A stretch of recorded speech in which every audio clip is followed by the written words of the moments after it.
1/2/2006 മുതൽ പാൽ വില ലിറ്ററിന് 54 രൂപ അല്ലേ?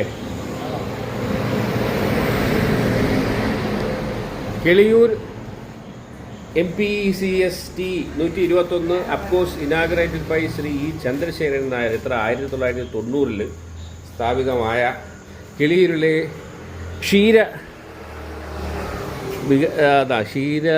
അപ്കോഴ്സിൻ്റെ കീഴിലുള്ള പാൽ സൊസൈറ്റിയാണ്. ഇവിടെ 1 ലിറ്റർ പാൽ 52 രൂപയായിരുന്നു എന്നത് മാറി 1/2, അതായത് ഫെബ്രുവരി മുതൽ ഈ വില ലിറ്ററിന് 52 രൂപ കൂട്ടിയിട്ടുണ്ട്. ഇവിടെ ഇന്ന് മുതൽ അല്ലെങ്കിൽ ഈ ആഴ്ച മുതൽ പാലിൻ്റെ വില കൂട്ടാൻ ഉള്ള ഒരുക്കത്തിൽ ആണ് മിൽമയും സർക്കാരും. പക്ഷേ അതിന് മുന്നേ തന്നെ 2 രൂപയുടെ കൂട്ടിയിട്ടുണ്ട്. ഇതൊരു അന്യായമല്ലയോ? കോൺഗ്രസ് ഭരിക്കുന്ന മിൽമയുടെ, അതായത് അപ്കോസിൻ്റെ പാൽ സൊസൈറ്റിയിൽ വില വർദ്ധിപ്പിച്ചിട്ട് മാസം 2 കഴിഞ്ഞു. ഇതുവരെ ഒരു നടപടിയും സ്വീകരിച്ചിട്ടില്ല.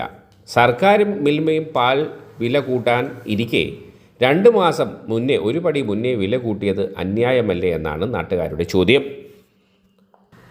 വില ലിറ്ററിന് 52 രൂപയായിരിക്കെ 2 രൂപ വർദ്ധിപ്പിച്ച് 54 എന്ത് തീരുമാനത്തിൻ്റെ അടിസ്ഥാനത്തിലാണ്? ശക്തമായ പ്രതിഷേധം തുടർന്നിട്ട് പ്രത്യേകിച്ച് കാര്യമൊന്നുമില്ല എന്ന് നാട്ടുകാർക്ക് മനസ്സിലായി. എന്തായാലും കോൺഗ്രസ് ഭരിക്കുന്ന ഒരു പാൽ സൊസൈറ്റിയിൽ ഇങ്ങനെ ഉണ്ടായതിനെ ശക്തമായി എതിർക്കുകയാണ്. എത്രയും വേഗം നിയമ നടപടി സ്വീകരിക്കണമെന്നാണ് പൊതുവിലുള്ള അഭിപ്രായം.